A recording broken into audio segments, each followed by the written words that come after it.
So let's move on to our first resolution, NATO.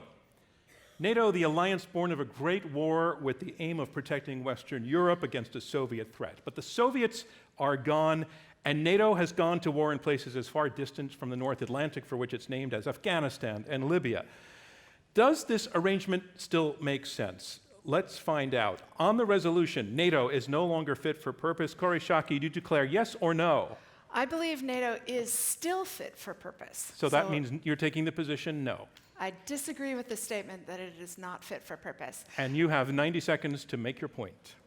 So the people who put together the NATO alliance weren't starry-eyed college professors arguing in a faculty lounge. They were the people who had fought World War II and were really worried that unless the countries of Europe and the United States banded together, we would not be able to anticipate threats as they rose, and the costs for each of us of defending our societies could be overwhelming. And so the cost sharing of the NATO allies and the burden sharing of the NATO allies both helped us prevent the Soviet Union and Russia and other countries from becoming threats to us, but it also created the basis for the historic rapprochement between France and Germany, which I think would not have happened if the United States, a stronger, broader shoulder power than Britain, France, or Germany, had been a stabilizer in the equation. The argument that the United States spends too much on NATO, that's true if you look at the entirety of the defense budget, but we don't use the entirety of the defense budget for the defense of Europe. What we contribute to the defense of Europe is proportional compared to what Europeans contribute for their own defense. Thank you, Kori Schake.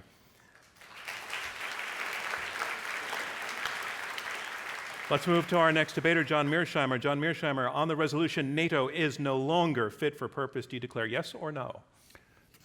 John, I'm a yes, and I respectfully disagree almost completely with Kori. I think that when NATO was set up to deal with the Soviet threat, it made eminently good sense to create that institution. I think that institution did a fine job as long as the Soviet Union was there. The Soviet Union, however, disappeared. There's no longer any meaningful threat in Europe, and therefore I think it's time for the United States to go home. There are two really important reasons to draw down our forces in Europe and leave security in Europe to the Europeans. The first is China. The United States should be pivoting to Asia, because to the extent that we have a threat in the international system we have to deal with, it is China.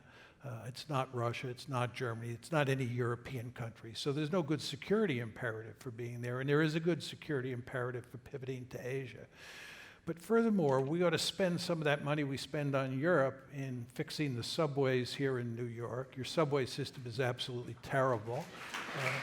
Your schools are in terrible shape. So there's all sorts of reasons for the United States not to spend money defending other people who are perfectly capable of defending themselves. Now, you might say the Europeans are not capable of defending themselves against the Russians.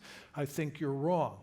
The Europeans, without the Americans, have a gross national product that's 10 times the size of Russia, a population that's almost 4 times as big, and they spend 5 times as much money on defense.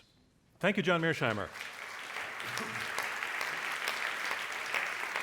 To our next speaker on the resolution, NATO is no longer fit for purpose, Reuel, Marc, Gerecht, do you declare yes or no? No. Yeah, I mean, I think NATO obviously should be obvious, still serves a purpose. If you go around and you travel to Europe, you talk to the foreign policy crowds in all the European countries, whether it be in the West or the East, you don't even have to go to the Baltic republics, you won't find anyone saying, oh, I wish NATO were dead. They believe that Russia is a threat, and I think they have the grounds to know. I would also suggest that it's rather important for the United States just to stay in Europe for the Europeans. I mean, there's a wonderful book out there, Luigi Barzini's Europeans, and if those of you who can remember him, the last chapter in that book is the Americans. I think we should know enough from history that Europe is in much better shape. The likelihood of turmoil, tumult, and carnage is vastly less if the Americans stay. In fact, I would say it's non-existent if the Americans stay. And I think it's delusional to believe that the Europeans couldn't misfire again. I don't think yet the welfare state has enfeebled their passions, creativity, and dynamism. In the past, that has led to bloodshed. We shouldn't want to tempt fate. And I don't think that really the amount of money that we spend in Europe on NATO is going to make a hoot's worth of difference on the subway system in this city. We're talking really about small potatoes here. Thank you. Reuel, Marc, Gerecht. Next to argue this resolution, NATO is no longer fit for purpose. Chollet. Derek, do you declare yes or no? John, I declare no. NATO is fit for purpose. NATO is one of America's greatest assets. Consider our two strategic rivals, Russia and China, and ask yourselves, how many willing partners do they have? Countries that they haven't bought off or strong-armed in some way. Countries that actually want to work with them, want their militaries to develop together, to train together, to cooperate and defend one another. Countries that believe that an attack on one is an attack against all. The answer is no. Yet for 7 decades, the United States has enjoyed the partnership of an alliance that today is 29 countries strong. Some of these countries are large, some are small. They've helped keep the peace in Europe. They're working with American soldiers today on the ground in places like Afghanistan and Iraq, and they're working with the U.S. military on confronting the challenges of the future. Now, can working with partners prove time-consuming and frustrating? Absolutely. NATO has always had its share of challenges adapting and responding to new threats. Today's no different, which is why the alliance needs reforms to make itself faster and more agile, and why the Europeans do need to spend more on their defense.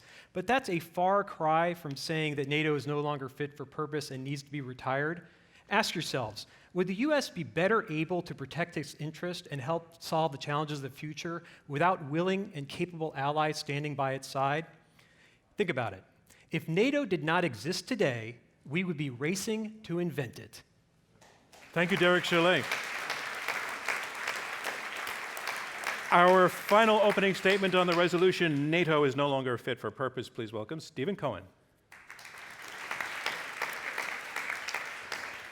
Well, I live on the Upper West Side, around the corner, but I hail from Kentucky, so I don't have any liberal illusions. And I may be the only person up here who actually rides the New York subway every day. But the question is different. Looming over this debate is something that hasn't yet been mentioned. The disintegration of what for some reason has been called for a generation, the US-led post-Cold War liberal world order. What a misnomer. It's not post-Cold War, we're in a new Cold War. It's been only variously liberal. It hasn't been worldwide. Russia's been excluded. And the order it's been brought has been a lot of wars. So NATO. NATO lost its status purpose with the Soviet Union. It very quickly found another, expanding from Germany all the way to literally on Russia's borders. What's the result been? They tell us it brought security. Where's this security? What it's brought instead is a new and more dangerous Cold War, because this Cold War has its epicenter not in faraway Berlin, but right on Russia's borders. Along the way, it's generated 3 American-Russian proxy wars: Georgia, Ukraine, Syria, with another one brewing in the Baltic area. I don't know what the real purpose of NATO should be.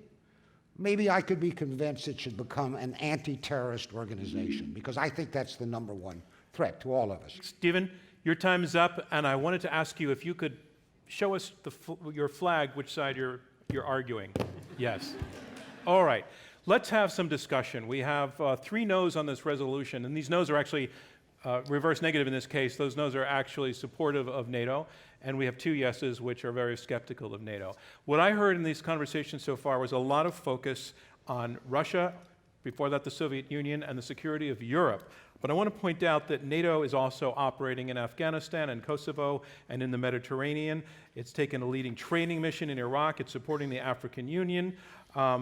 These things have nothing to do with Europe. This is, I don't know if you would call this mission creep or what else, but Cory, I want you to take on that aspect of NATO's being fit for purpose. What is its purpose, according to your no argument here, if it's not limited to the security of Europe? So the one thing all of those military operations you named have in common is that it was the United States who dragged our European allies into participating in them.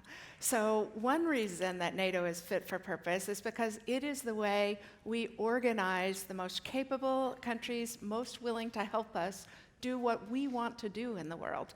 And I would just remind people that the only time that NATO's mutual defense pledge was called in was after September 11th in defense of us, not us in defense of Derek them. Chollet, can you also pick up on that point of NATO being in these non-European places?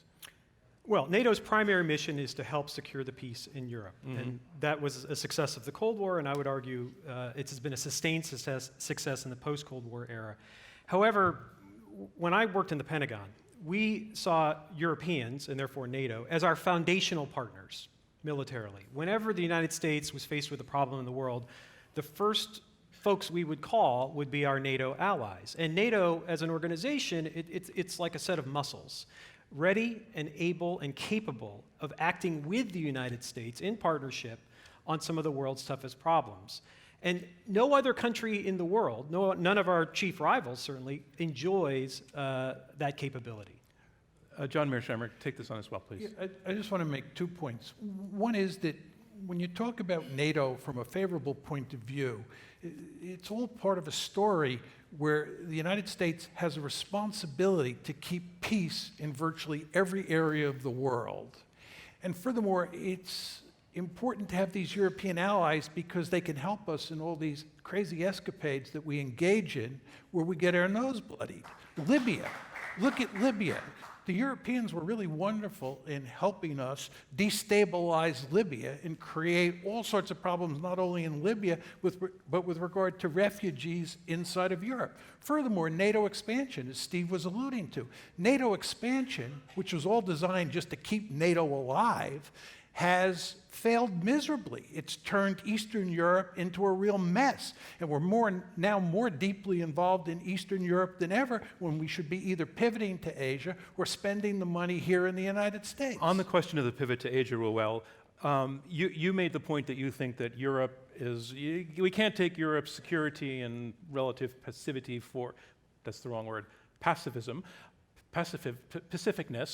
peacefulness for granted.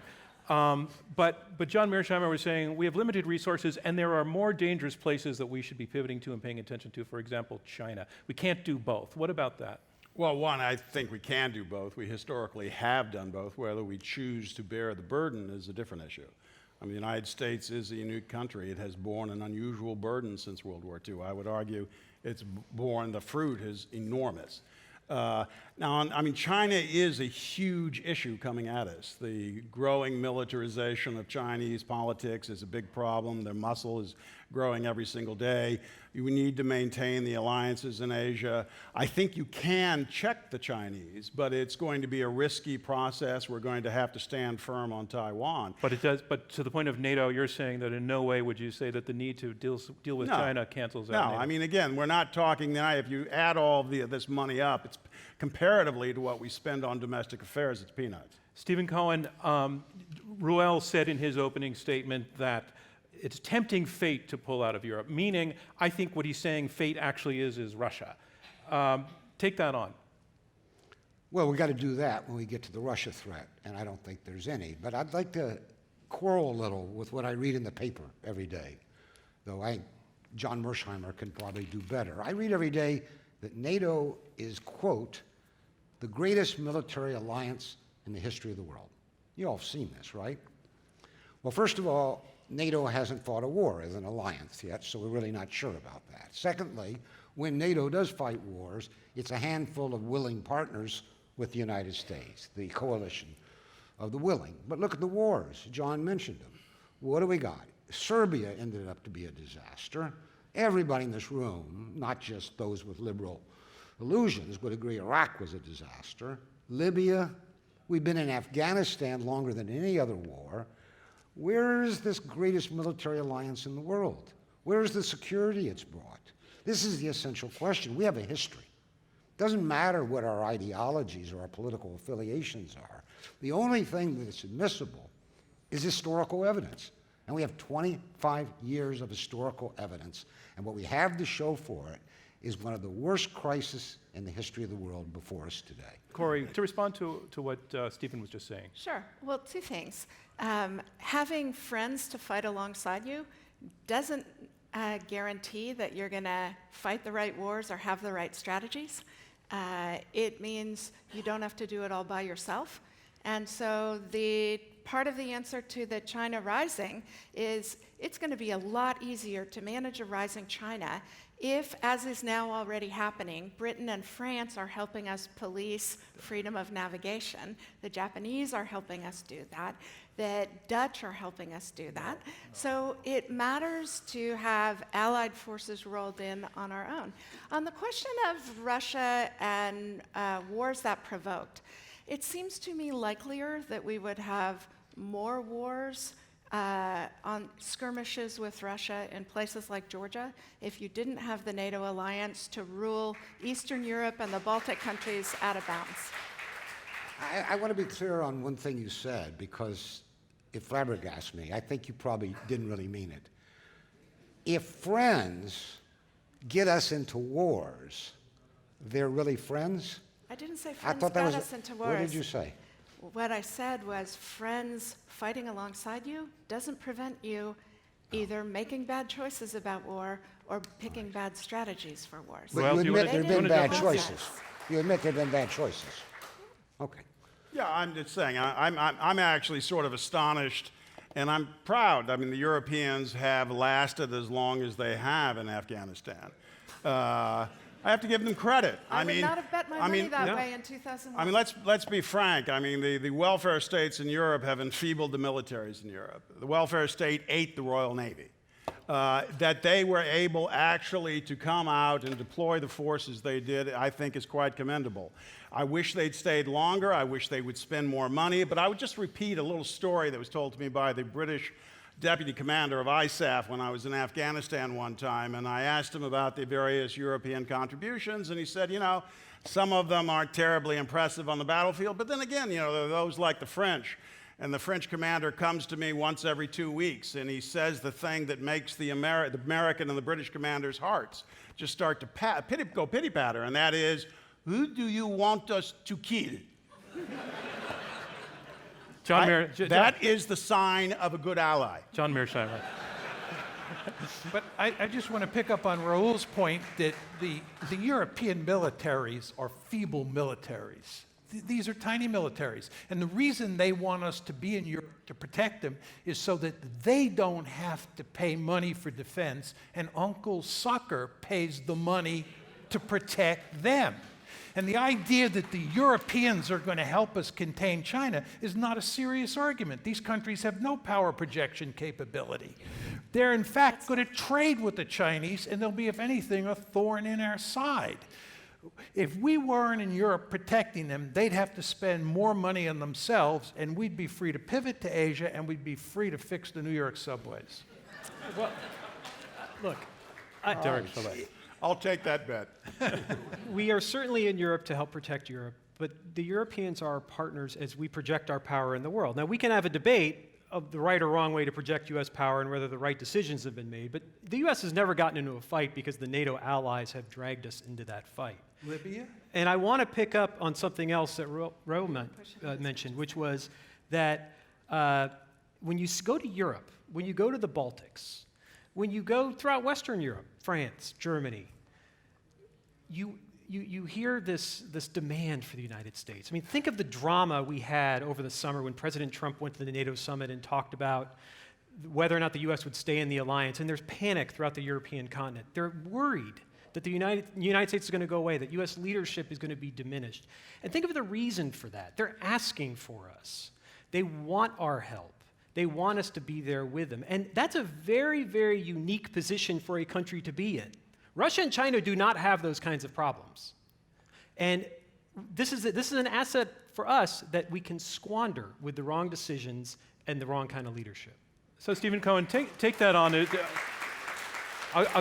The argument that there's, first of all, there's a commonality of values, but also bonds that tie us to these nations. That's a good thing. That's an asset that's precious, and you don't want to squander it. Well, historically, that's been true. I mean, most of us, or many of us in this room, have ancestors who came from the European continent, so that's undeniable. On the other hand, President Trump seems to have so unnerved them that a lot of European, including European leaders, are talking about going their own way. So I'm not so sure how tied to us they feel. I find it flabbergasting, almost, and I don't mean to be rude to anybody, but fairy tale, cartoon-like, to say that Europe needs us to defend them from some threat. This ancient civilization, richer than we are, capable politically of not doing absolutely ludicrous things as we have done, can't manage and safeguard its own fortunes without Derek worrying every day about how he's going to protect them. To me, it's this old American arrogance, the indispensable nation. I mean, can it really be so today? And by the way, we'll come to it later. What's the threat to Europe? Please don't tell me Russia's a threat to Europe. Reuel, last word, and if you can do it in 30 seconds. Yeah, I just have to say, I mean, whatever you think of America's various adventures since World War II, there's simply no comparison with the ludicrous, bloody adventures of Europe in the 20th century. And the notion that somehow the Europeans are all cured and all adults now and will behave and do the right thing, I just beg to differ with that. I think that is a historical mistake, and for what it costs us to stay in Europe, it is a cheap endeavor. And that concludes discussion of the resolution, NATO is no longer fit for purpose.